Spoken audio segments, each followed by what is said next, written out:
Sometimes I wish my brain had an off switch, a button to stop the relentless analysis. Intelligence is sold as a superpower, the key to success. But the sharpest minds often cut themselves the deepest.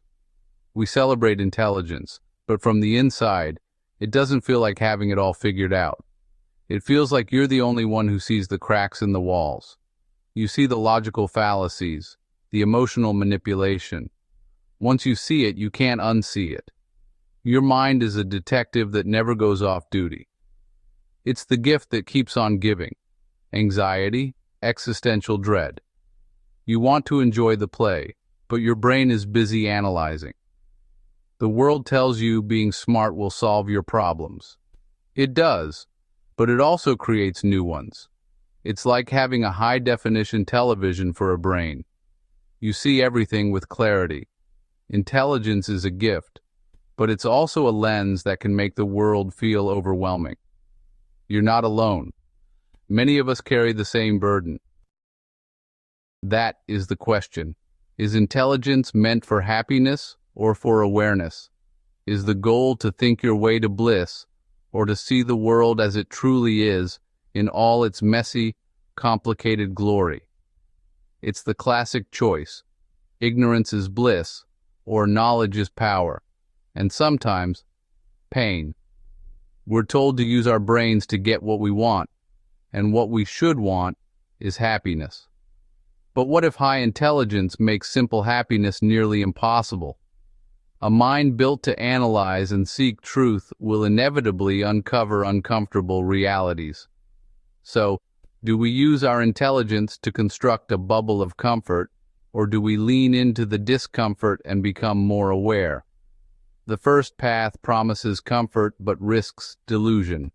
The second promises truth but guarantees a certain amount of suffering. High intelligence doesn't just give you more answers, it gives you more questions and more problems.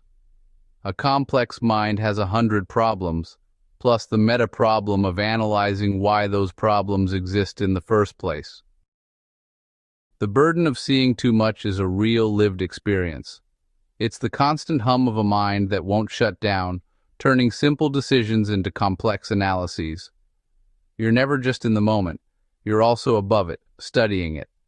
Our brains evolved to solve immediate problems, not to contemplate the heat death of the universe while choosing toothpaste. A highly intelligent mind is like a Formula One engine on residential streets, always revving, always frustrated. This overprocessing creates a unique anxiety. Seeing the connections between everything, the dominoes lined up, knowing the first one is already wobbling. High intelligence can be isolating. When you see the world this way, it's hard to find people who understand. You try to explain your concerns, but you're met with blank stares or told you're overthinking. People want simple answers. Your mind presents a mountain of evidence to the contrary.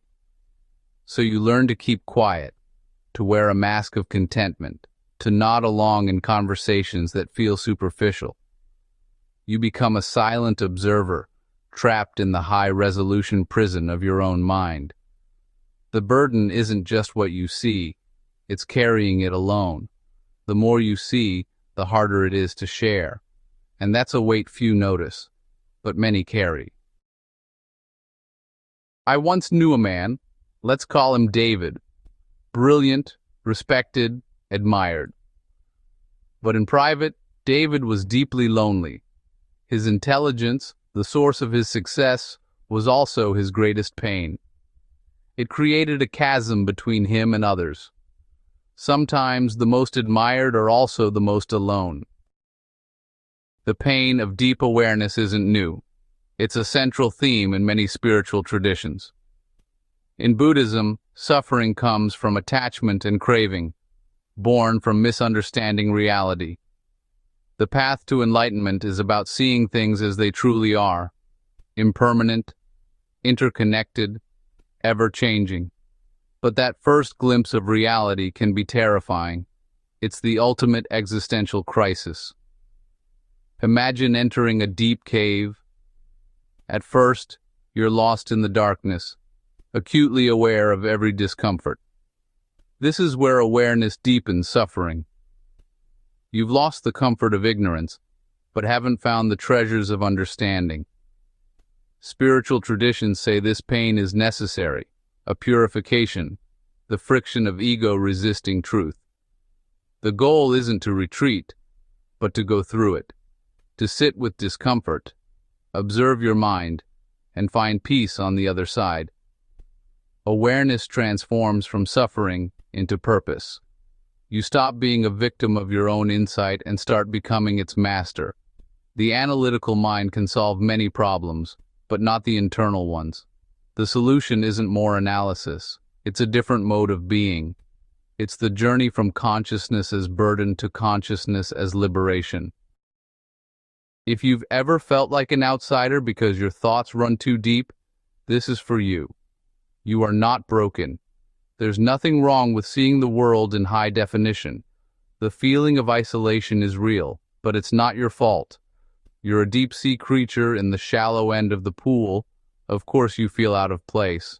The pressure to fit in is immense, but suppressing your true nature is self-betrayal. Every time you pretend not to know what you know, you create distance from your true self. Suppressing your thoughts doesn't make them go away. It just pushes them underground.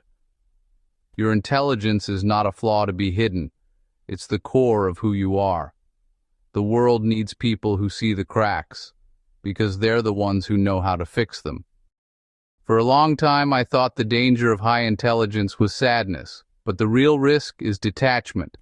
It's the temptation to retreat so far into your mind that you forget how to live in the messy, imperfect world. Sadness is connection, even if it hurts. Detachment is the absence of feeling.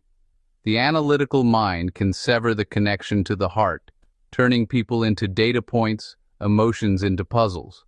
Life becomes a game of chess, more about strategy than the fate of the pieces. If seeing clearly hurts too much, the brain creates a buffer, a layer of abstraction between you and reality. You might become cynical or a hermit, preferring ideas to relationships.